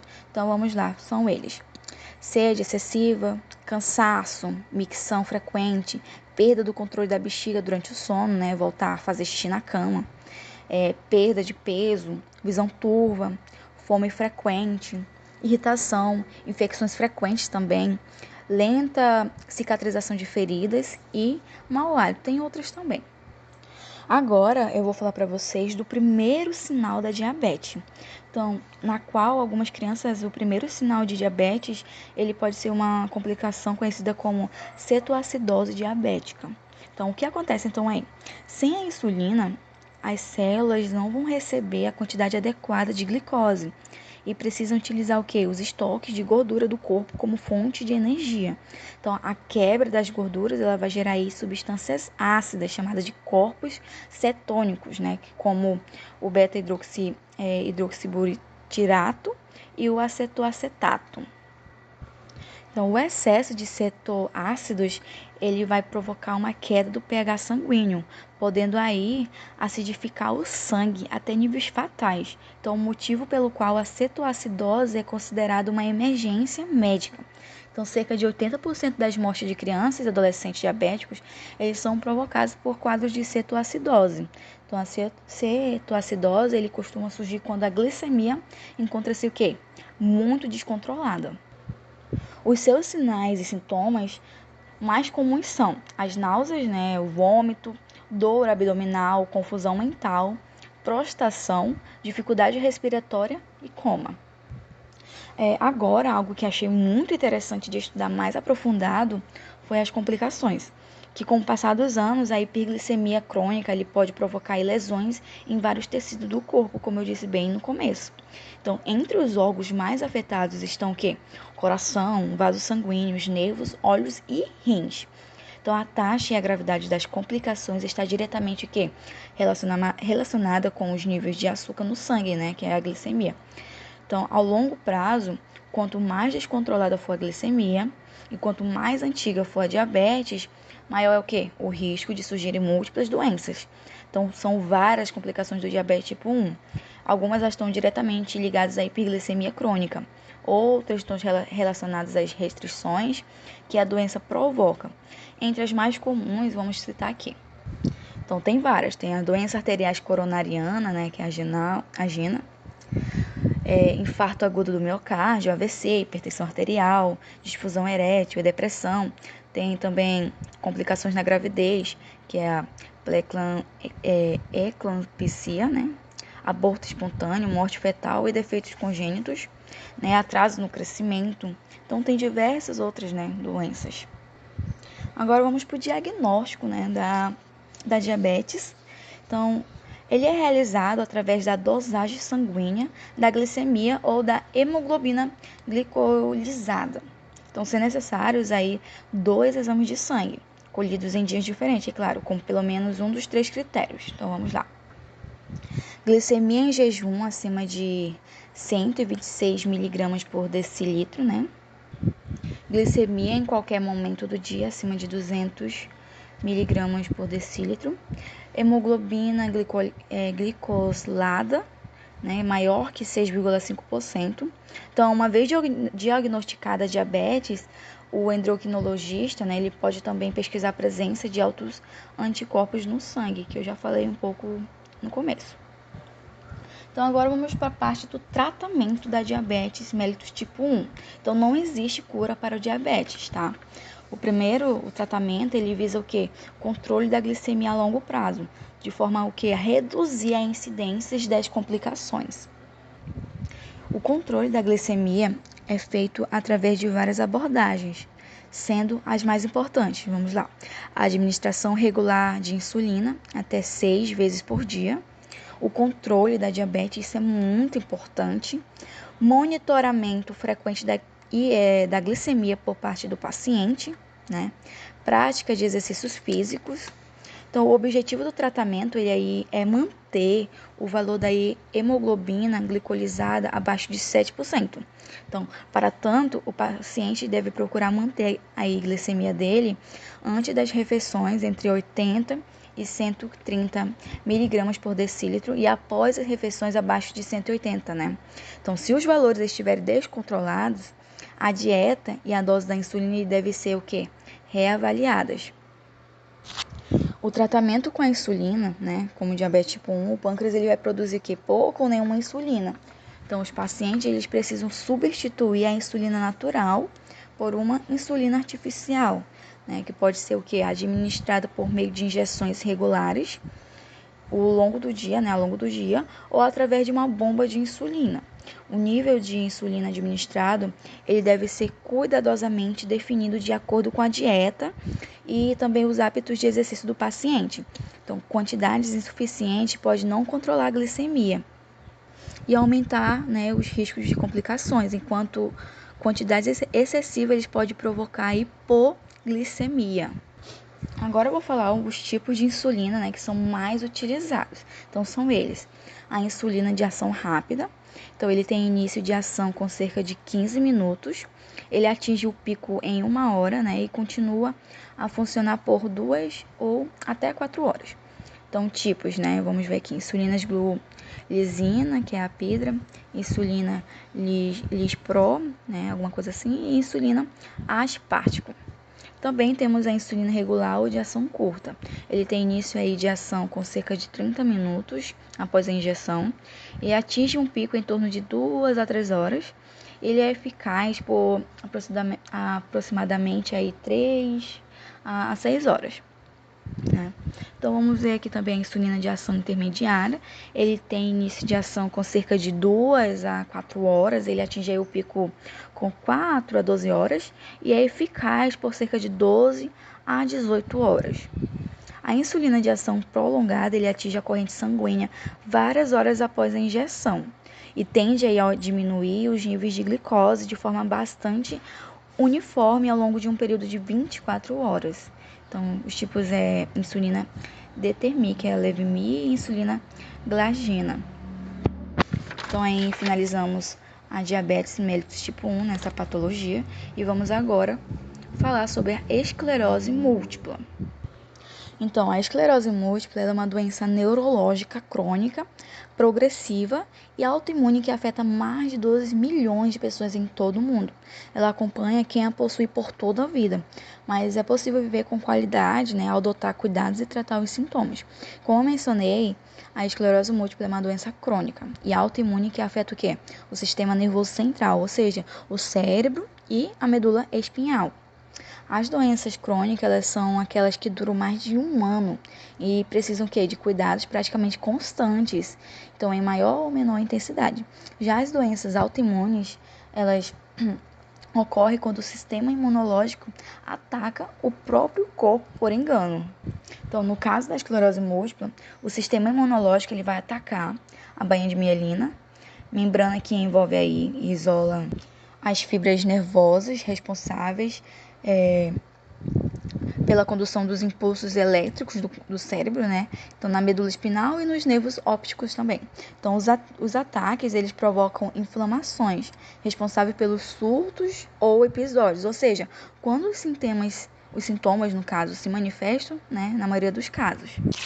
Segundo a Academia Brasileira de Neurologia, a esclerose múltipla ela recebe esse nome porque nos locais onde ocorre a destruição da bainha, né, da mielina, formam-se placas endurecidas, semelhantes a cicatriz. Então, o que do ponto de vista médico significa esclerose. As placas elas podem aparecer em diversos locais do cérebro e da medula espinhal, prejudicando ou impedindo a transmissão dos impulsos nervosos para o resto do corpo, o que vai provocar dificuldade para andar, enxergar, movimentar as mãos e assim por diante. Portanto, ela é múltipla. Por isso, o nome é esclerose múltipla. Agora vamos para os sintomas de esclerose múltipla. Então, a destruição da bainha de mielina, ela vai causar aí uma série de sintomas, como problema de visão, dormência, dor e formigamento dos membros, tontura, problemas motores, como coordenação prejudicada, desequilíbrio, fraqueza, tremores, né? E dificuldade para andar, como eu disse antes. Dificuldade também na fala, deglutição, né? Problemas cognitivos, como dificuldade de memória e variação de humor, problemas intestinais, problemas musculares, problemas na bexiga e também a disfunção sexual. No entanto, quem tem a esclerose múltipla não costuma apresentar todos esses sintomas, né? Pelo contrário, eles são imprevisíveis e podem variar caso a caso. Enquanto uma pessoa pode sofrer fadiga intensa, né? Episódio de dormência, formigamento dos membros, outra pode ter perda de equilíbrio e falta de coordenação muscular, o que vai prejudicar o caminhar. Já uma terceira pessoa, ela pode apresentar nenhum desses problemas, né? Mas ficar com a fala arrastada, sofrer tremores, né, eventuais e ter problemas de bexiga como dificuldade para urinar regularmente. E também, em muitos casos, os sintomas eles vão aparecer apenas eventualmente, em episódios que vêm e vão. Em casos graves, né, por outro lado, ele pode sofrer com os mesmos sintomas pelo resto da vida, como problemas permanentes, né, que é a divisão, fala e cognição. As funções intestinais e da bexiga também podem ficar prejudicadas, né, de forma irreversível. Então, geralmente, a perda dessas funções, assim como a gravidade dos sintomas, ocorre de forma gradativa. Agora vamos falar do diagnóstico, né, da esclerose múltipla. Existe um exame que identifica a doença? Então vamos lá. De acordo com a Organização Mundial da Saúde, né, a OMS, os sinais da doença são tão diversos que o diagnóstico errado ou tardio ocorre com frequência. Então, principalmente no início, quando os sintomas ocorrem em episódios espaçados, é difícil bater o martelo. Então, nesses casos, o profissional de saúde é muito importante aí. Geralmente, ele prefere aguardar por novas manifestações na condição, né? Então, a análise de um profissional é, portanto, o primeiro passo. Não existe aí nenhum exame que aponte positivo ou negativo para a esclerose múltipla. Porém, os diversos outros testes clínicos ajudam o profissional de saúde a diagnosticar a condição, como a ressonância magnética do encéfalo, né? Onde podem aí existir lesões características da doença no cérebro. Também é preciso realizar exame de sangue, né, para descartar a presença de doenças que provocam sintomas similares, como a infecção por HIV e a deficiência de vitamina B12. Então, finalizando aí o diagnóstico, vamos para os tipos de esclerose múltipla. Achei muito interessante falar sobre isso. Então, embora não exista uma forma de prever como os sintomas irão evoluir, pois eles variam caso a caso, né, como eu disse, e existe aí também 4 tipos principais de esclerose múltipla. Então, vamos lá. Tem a esclerose múltipla reminente recorrente, que ela é caracterizado por episódios intermitentes, que duram dias ou semanas e depois diminuem ou cessam. Não há aí uma progressão aparente, né, da doença entre os ataques. Segundo o Ministério da Saúde, esse tipo ele é responsável por 85% dos casos. Né? Então, a esclerose múltipla progressiva primária, que já é outro tipo, ela é caracterizada por uma progressão gradual, né, da doença desde o início dos sintomas, sem que ocorra esses surtos, né? Então, a outro tipo é a esclerose múltipla progressiva secundária. Ela começa com a esclerose múltipla reminente e recorrente, com episódios que vêm e vão. Porém, mais tarde, né, ela vai evoluir aí para uma piora lenta e progressiva, sem que ocorra surtos também. Agora, a esclerose múltipla recidivante progressiva, né, o tipo menos comum da doença, se caracteriza por episódios que ocorrem apenas de vez em quando. Porém, pode haver aí uma piora dos sintomas entre um ataque e outro. Agora, finalizando, vamos falar do tratamento da esclerose múltipla. Então, a esclerose múltipla, assim como a diabetes, ela não tem cura, mas os sintomas ele pode ser tratado e controlado para melhorar a qualidade de vida, né? Principalmente quando é diagnosticada bem no início. Então, é muito importante a gente procurar, né, um uma UBS, hospital.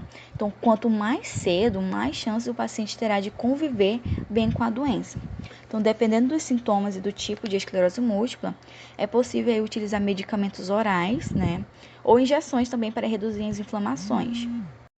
Então, existe também aí tratamentos paliativos, né, que é para aliviar certos sintomas, como a dor crônica, né, que é causada pela lesão do sistema neurológico. Ela pode também se manifestar no corpo todo ou estar localizada no tórax ou perna, por exemplo.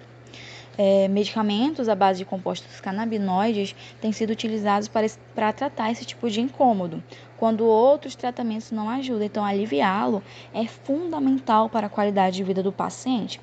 Além disso, um conjunto de profissionais assume cada caso, como neurologistas, fisioterapeutas, fonoaudiólogos e terapeutas, né, dependendo aí dos sintomas apresentados. Então, como a esclerose múltipla é uma doença crônica, né, ou seja, que acompanha o paciente ao longo de toda a vida, é preciso dar atenção tanto aos sinais físicos quanto emocionais. Então, a esclerose múltipla ela poderá afetar a qualidade de vida em maior ou menor grau, né, dependendo do quê? Da doença, né, do tipo da doença, dos sintomas apresentados e da frequência deles. Então, por isso, o acompanhamento multidisciplinar é importante, assim como a doação de bons hábitos, né, que traz o quê? Bem-estar e melhora o humor, como a prática de exercício físico. Então, tratar a doença é fundamental. Concluímos então que durante a resposta imune, a liberação de mediadores inflamatórios resultarão no aumento da permeabilidade vascular e recrutamento de células inflamatórias que causarão inflamação do tecido local. Vale ressaltar que a hipersensibilidade causa um dano tissular secundário a uma resposta inflamatória exagerada. Essas reações podem ser em resposta a um antígeno externo ou a resposta inapropriada a um patógeno ou até mesmo contra o tecido do próprio indivíduo. Muito obrigada pela atenção. Gente, a seguir nós vamos mostrar vários depoimentos de vários profissionais da área da saúde, né, de forma bem multidisciplinar. Cada um vai falar sobre a importância da sua profissão em relação àquele paciente que apresenta é acometido por certas doenças, né? Como, por exemplo, a asma, diabetes, as doenças que foram abordadas aqui nesse seminário. Então, para ficar bem dinâmico, né? E mostrar a importância de cada um na vida, na qualidade de vida dos pacientes. Bom dia a todos, eu sou o Cândido, sou fisioterapeuta, sou formado pela ISB UFAM. Fui convidado por uma das alunas de enfermagem para falar um pouco sobre o tema de artrite reumatoide. Atualmente eu faço atendimento no setor público e também no setor privado. Atuo com a parte de ortopedia, traumato-ortopedia e cardiorrespiratório. Bom, a artrite reumatoide ela é uma doença que afeta uma boa parte da população. Ela é uma doença autoimune, crônica e inflamatória. Então, ela é uma doença que afeta principalmente as articulações, começando com processos inflamatórios de curta duração, que vão tendo crises cada vez mais frequentes. Então, a gente tem as fases de doença ativa e os períodos de remissão. Nós trabalhamos tanto num período quanto no outro. No período de doença ativa, para tratar a dor, e no período de remissão, para fortalecer, para trabalhar a articulação, ganhar amplitude de movimento, para que quando o paciente apresente essa forma ativa da doença, a gente consiga ter uma melhor qualidade de vida e um tratamento mais adequado. Então, a gente divide esse tratamento geralmente em planos. Eu faço geralmente 5 etapas de atendimento. A primeira é orientar o paciente. A gente chama que a primeira parte eu acho que é a mais importante, que é a questão de orientação, porque esse paciente é um paciente que ele não tem muita orientação sobre a doença, é mais aquela parte de tratamento caseiro que aprende na família. Então a gente precisa orientar esse paciente quanto à importância da proteção da articulação, às vezes quanto ao uso de órtese, ensinar a fazer os exercícios adequados, ensinar a conservar a energia para não ficar tão cansado, com tanta fadiga muscular, e também os cuidados diários, como mobilizar a articulação, como movimentar em si. A segunda parte é mais quando a doença está ativa mesmo, quando está um período de inflamação, que é aliviar a dor e a defesa muscular. Então a gente tem que trabalhar com técnicas que visam analgesia, diminuição de dor, para que esse paciente ele consiga ter uma boa qualidade de vida nesses períodos de ativação da doença, que a doença está ativa. Então geralmente a gente usa massagem, mobilizações, técnicas de relaxamento, alguns aparelhos, enfim, a gente tenta movimentar, mobilizar para que esse paciente não sinta tanta dor. A terceira parte é minimizar a rigidez articular. Então, essa parte eu acho que é uma das mais importantes, porque esse paciente geralmente ele apresenta uma rigidez muito grande. Quando ele chega com a gente, apresenta uma rigidez muito grande. É tão quanto importante a gente fazer ter o diagnóstico precoce, mas na maioria das vezes esse paciente já chega com uma rigidez de articulação grande e que ele precisa de uma mobilização. Então a gente precisa fazer uns exercícios de ADM passiva na maioria das vezes, que são exercícios que o terapeuta, o fisioterapeuta mesmo que faz. Esse paciente ele sente dor na hora de mobilizar, então quanto antes a gente fizer melhor, porque a rigidez só aumenta, ela é progressiva e aumenta, então a gente precisa fazer essa mobilização o mais precoce possível. E claro, a quarta parte também, que é a parte de minimizar as atrofias musculares. Porque esse paciente, como ele não movimenta por questão da dor, ele não movimenta para proteger o corpo, para não gerar dor para ele. Isso, a falta de movimento gera uma hipotrofia muscular. Então a gente tem que achar uma maneira de movimentar essa musculatura para que não gere esse tipo de acometimento. Porque assim, a hipotrofia ela pode ser grande, mas se a gente tratar ela no início, a gente pode conseguir conservar a musculatura. A musculatura pode ser saudável. E por isso que é importante que a gente tome cuidado com essa questão da hipotrofia. Faça uma boa avaliação, verifique a parte de tônus, de força muscular, para tratar o quanto antes se tiver uma atrofia ou uma hipotrofia muscular. E por último, prevenir as deformidades. Porque eu acho que os pacientes com artrite reumatoide, eles tendem a ter deformidades articulares. Então, se a gente utilizar aparelhos, geralmente a gente utiliza órteses, essas órteses elas auxiliam muito na qualidade de vida do paciente, porque além delas não deixarem gerar deformidade, elas melhoram o movimento, diminuem a tensão muscular, então elas geram todo um benefício na qualidade de vida do paciente. Eu acho que, por último, a gente também utiliza a parte de treinamento aeróbio, que é a parte de exercícios mais contínuos, caminhadas, enfim, orientar esse paciente que ele tem que ser ativo. Esse é um paciente que ele tem que ser ativo, mas ele tem que preservar a energia. Então ele precisa de acompanhamento multidisciplinar, tanto do fisioterapeuta, do médico, do enfermeiro. Enfim, ele precisa de um atendimento multidisciplinar para que ele não sinta tantas consequências dessa doença, já que ela, na maioria das vezes, é uma doença genética e que ela comete muitas articulações. Então, a gente precisa ter esse olhar clínico, esse olhar multidisciplinar para esse paciente, para que a qualidade de vida dele não seja tão afetada.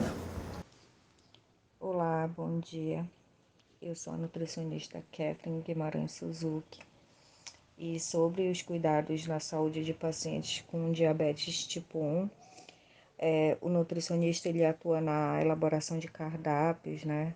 Nas escolhas, estratégias de escolhas de alimentos, né? Que esses pacientes podem diversificar e que sejam e que tenham benefícios no tratamento dessa doença, garantindo um controle glicêmico adequado desses pacientes, já que para essa patologia, esses indivíduos necessitam de aplicação de insulina em várias doses ao longo do dia. E a falta de controle dessa insulina, a falta de controle desse balanço, né, de insulina e glicemia, nesses casos altera o equilíbrio, né, do corpo, desses indivíduos portadores de diabetes tipo 1, que ocasiona a elevação da glicemia, quando não há contagem dos carboidratos na alimentação, né? Então, por isso é necessário o acompanhamento do nutricionista para que seja desenvolvido um cardápio individualizado e com essa contagem desse macronutriente e em conjunto com as dosagens de insulina que esse paciente recebe. E, e a falta de controle também pode ocasionar episódios de hipoglicemia, né? Que é o caso dele de uma glicemia, da glicemia estar baixa e o excesso de insulina estar correndo pelo corpo. Para a qualidade de vida, é importante o acompanhamento da equipe multiprofissional, médicos, enfermeiros, fisioterapeutas e, não menos importante, né, o nutricionista, que ele vai auxiliar na terapia nutricional, com estratégias, com ferramentas para melhor adesão desse cardápio, dessa alimentação que esse paciente vai consumir, né? Porque às vezes uma dieta, um tipo de cardápio fica um pouco cansativo, dependendo do tipo de paciente, né? Tem pacientes que não, não, não enjoam, não enjoam tanto comer os mesmos alimentos durante uma semana, um mês. Já tem outros pacientes que têm um paladar bem mais sensível para repetições. Então, tudo isso são pontos específicos de dietas individualizadas para cada tipo de paciente. Então, quando o nutricionista atende pacientes com patologias, o ideal é que sempre seja diversificado e, em específico, com o diabetes, necessita dessa contagem. Então, a contagem de macronutrientes, de micronutrientes para esses pacientes, elas são bem mais calculadas, porque o nutricionista ele tem que definir até que número, até que quantidade de carboidrato, de acordo com a insulina que ele recebe ao longo do dia, de acordo com o que esse paciente faz durante o dia, né? Porque quanto mais atividade física, mais necessidade de carboidrato, então a ingestão o recebimento dessa insulina que ele vai ter vai ser também calculado juntamente com essa rotina desse paciente. Se for um paciente que tem esse tipo de patologia, mas ele é um jovem que pratica alguma atividade física, ou é um jovem que não é sedentário, então tudo isso implica na definição do cardápio desse paciente. Bom dia, me chamo Thaís Fonseca. Eu sou enfermeira formada pela instituição da Newton Lins, especializada em urgência e emergência. Eu trabalho no Hospital Platão Araújo, no setor de urgência e emergência, e atuo também como preceptora de estágio de clínica médica. Eu vou falar um pouco para vocês sobre o papel da enfermagem no tratamento e na prevenção da asma. Nós sabemos que nós, enfermeiros, podemos assumir um papel fundamental na prevenção e na conscientização, fomentando medidas de vida saudável e ensinando como evitar fatores que desencadeiam, sobretudo, a asma alérgica, promovendo essa importância do correto cumprimento do tratamento, que é fundamental para o controle dessa asma. O nosso papel maior é estar em contato permanente com essa família, desenvolvendo ações educativas, identificando sinais de gravidade dessa doença e procedendo conforme as rotinas estabelecidas pela equipe para aqueles que já realizam acompanhamento conosco. A asma ela é uma doença pulmonar crônica que, se tratada adequadamente, ela pode ser controlada, permitindo assim uma vida normal na vida dessas pessoas portadoras, né? A educação em saúde associada a esse tratamento com medicação constitui um dos pilares fundamentais no tratamento da asma. Ajuda os pacientes e os familiares na aquisição das motivações, habilidades e confiança no tratamento, o que permite um impacto positivo na mudança ativa do comportamento frente a essa doença e ajuda a estabelecer uma vida normal a essas pessoas portadoras. Espero ter ajudado. Muito obrigada. Calma, não fecha a aula ainda, porque antes de ir a gente preparou um exercício de fixação molezinho para vocês. A primeira questão é, na hipersensibilidade tipo 1, existem casos alérgicos chamados sistemáticos que são relativamente perigosos dependendo da intensidade na qual o indivíduo é exposto a um agente alérgeno. E caso a exposição seja muito alta, o indivíduo entra em anafilaxia, que por sua vez desencadeia vários problemas para a saúde. Quais das enfermidades abaixo são exemplos desses problemas? Letra A, aumento da pressão, infarto agudo do miocárdio, diabetes. Letra B, queda da pressão, taquicardia e angiodema. Letra C, endocardite, queda da pressão e trombose. Letra D, insuficiência cardíaca, queda da pressão e lúpus. E letra E, arritmias cardíacas, aumento da pressão e artrite. A questão 2 também é de múltipla escolha. Em relação às manifestações clínicas da hipersensibilidade do tipo 2, marque a alternativa correta. A. Intolerância à lactose, leucocitose e febre. Letra B. Infiltrado linfadenopatia, dor articular e formação de bócio. Letra C. Sudorese, tremor nas pálpebras e tampões de muco. Ou letra D. Intolerância térmica, irritabilidade e sudorese. Nessa questão você já vai ter que escrever que a gente quer ver o quão bonita é a tua letra.